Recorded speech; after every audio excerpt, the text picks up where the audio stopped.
Hearing from Jen Deer and Water from jendeerandwater.com, and I'm Kathy Vartuli from the intimacydojo.com. And Jen, we're talking right now because you're going to be presenting at the Woodhull Sexual Freedom Summit on reproductive justice in the front lines, showing up for Indigenous people. And I love that you're talking about it.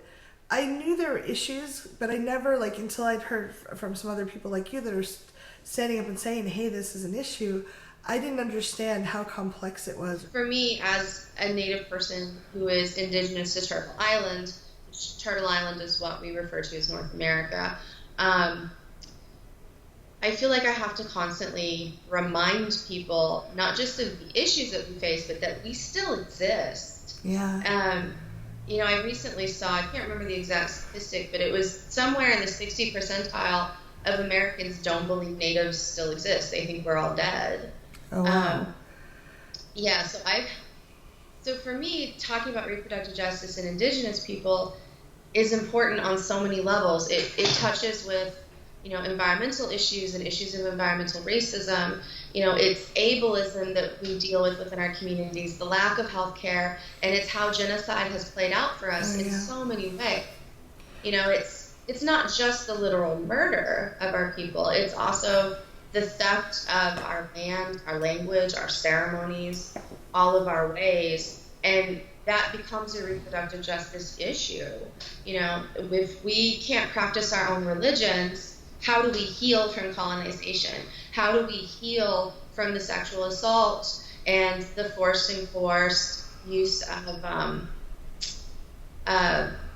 sterilization on our Indigenous women and female-bodied people? It's a queer issue as well, because before the white invasion, a lot of our nations had multiple genders. We didn't do the gender binary. My people didn't anyway. Yeah. So that's a very long-winded answer to why you should care about Indigenous people and reproductive justice. Well, thank you so much.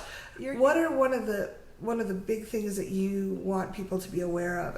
I know that you went through kind of a list, but what's can you draw out a little more, go a little deeper in one of the topic areas? I guess, this is something that I want people to take away from any of the work I do, whether it's, writing, organizing, giving presentations like this, is that America as a nation does not have the right to exist upon this land. And the white man's laws, the white man's policies were not made with us in mind. It gets very frustrating when I write about and post about issues of, the violation of free speech and things of that nature.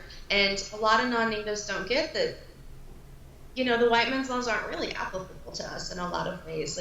We are our own distinct Indigenous nations. We're not just a race of people. We are made up of hundreds of sovereign nations, and we have our own laws, our own courts, our own ways, and what the white man does isn't applicable to us in some ways.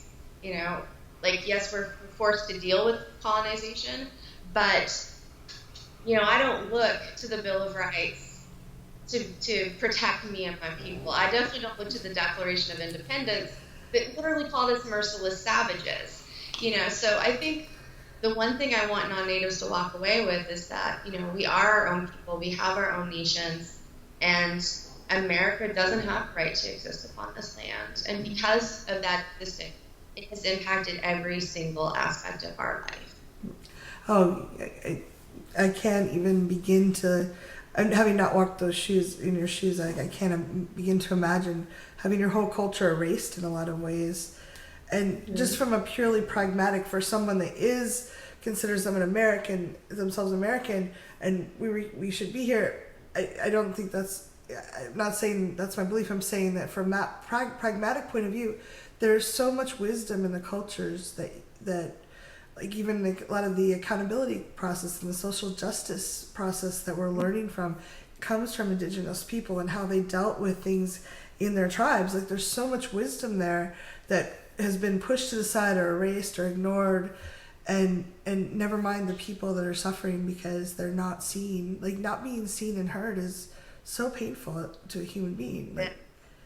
What are some of so reproductive justice is the top of your title. What are some of the issues people run into around reproductive justice as an Indigenous person?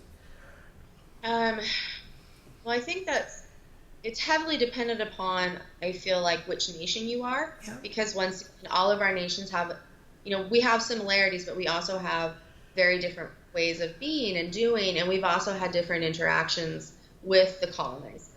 Um, so I think that that's important to remember, is that our experiences are not monolithic. We're not a monolithic people. But some of the things that I really talk about in this presentation, I talk quite a bit about environmental racism and the colonization of our lands. How the wood, the mineral oils, like the fish, all of the things that white people have had for hundreds of years came at our expense. And so a lot of that is very heavily tied with environmental racism, the pipeline issues. But also I talk about how that racism brings more sexual violence towards our people.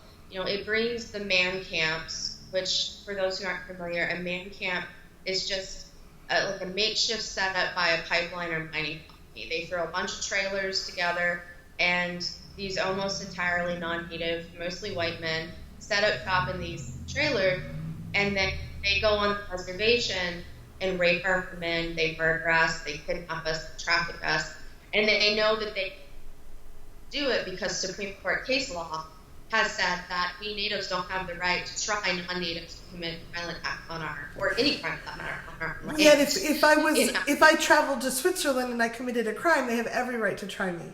Right. Yeah, but we don't, and so because of that, it gets so complex. It's the pipeline companies, it's the people, the men who just are rapists and know they can get away with it on the res. I also talk about the issues of police brutality and other brutalities through the systems, like the boarding school era. Our children have been taken from us for generations, and once upon a time they were placed in boarding schools, and now our kids are being taken from us and put in foster care and juvenile detention centers. So I talk some about that in this presentation. I talk about the forced and coerced use of sterilization and birth control on our women. Many of us, the only healthcare access we have is Indian Health Services, which is it's funded by the federal government, and it doesn't even come close to meeting our needs. It's like we have when people talk about how natives have free healthcare and all of these things as if it's, some great perk, it's like, well, one, those were negotiated in treaties, and the U.S. government doesn't get to just willy-nilly break treaties with other nations, so they don't have the right to do that to us. Yeah, though they have so many times. Yeah. Well, here's this awful piece of land. Oh, there's gold there. Please move. We're going to give you an even worse piece of land while we take the resources. Right. Yeah. So it was tough when I first started putting this presentation together, because it was like, my God, there's so many interlocking aspects of the lack of reproductive justice for Native people, and I don't want to overload people. I want people to learn and to walk away also with ideas of how to be engaged. But there's just so much to it. It's so complex, Absolutely. I'm so, thank you for all your labor and energy put into this, because I think there's so much, I know I have so much to learn on this topic, and I love that you're teaching and helping people be aware. And why is Woodhull a good place for you to share this? Why are you? Well, I think that anywhere I have the opportunity to help teach and give voice to any of my communities, Native or otherwise, is a space I want to be. And I feel like with Woodhull, there are going to be people coming in that the majority of them don't know much about Native people. They don't know much about these issues for us. But I think that it's going to be a place where the people are open to learning, and not just learning, but also taking that education, that knowledge, and moving forward with it to do good with it. To me, reproductive justice, it's about saving my people. It's about our lives and going from just also surviving to thriving. But because of all of the violence that we've had inflicted upon us, a lot of us are also not in touch with our own sexuality. We're afraid of it, or we've completely absorbed all of the horrible messages around sex and sexuality from the colonizer. And so I feel like that's another really important aspect to like being at Woodhull, is because I want all of us natives to find our way to that, like that sexual freedom and that pleasure and all of those wonderful great things. Yeah, oh, I love that. And I find Woodhull a really great place because we're all wanting to, like, we all have a very common mission, even if we have different groups we're supporting or different doorways we're going through. There's a lot of passion, and I find it very recharging. This battle can be so, like, there's nights I come home and I'm just like, there's not a lot left. And then just being around other people, like, oh, I'm not alone, and I can learn from these people. That's a really good tip. I didn't think about that one.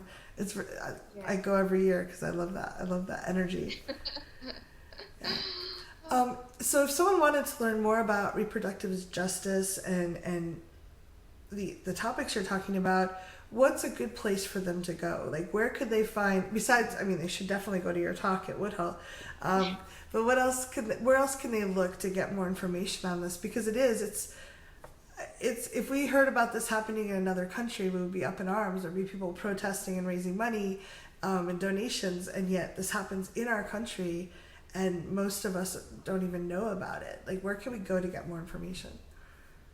Well, there's a few organizations that I really like. They may not necessarily use the term reproductive justice, but the work they are doing is part of reproductive justice. So IEN, the Indigenous Environmental Network, they're really great. They do a lot of work around treaties, sovereignty, ending environmental racism, things of that nature. I also really love it's the National Indigenous Women's Resource Center. Mm-hmm. They are great. They do a lot of work around sexual assault, domestic violence, trafficking, healthcare issues. And then the Two-Spirit Nation, that's another, that was started by Candy Brings Plenty at Standing Rock. One of our relatives, Courage, started the Two-Spirit Camp, and then Candy Brings Plenty created the Two-Spirit Nation, which is an organization. So I think that's another really great one too, because it reminds everybody that, you know, we have all these multiple genders and identities and things that we're working to decolonize.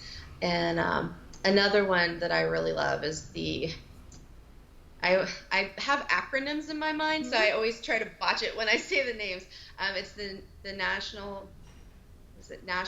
Native Youth Sexual Health Network. That's what it is. And they're based in Canada, and they do a lot of really great work too. So there's so many places that people could go to learn and engage, but those are some of my favorite organizations. That's wonderful. Thank you so much for your generosity and all you've shared. And I can't wait to see your talk at Woodhull in a couple months. Thank you. Yeah, thanks, I'm excited. If you're watching this and you have questions or any ideas that you want to share, please leave them below and we'll try to get them answered for you.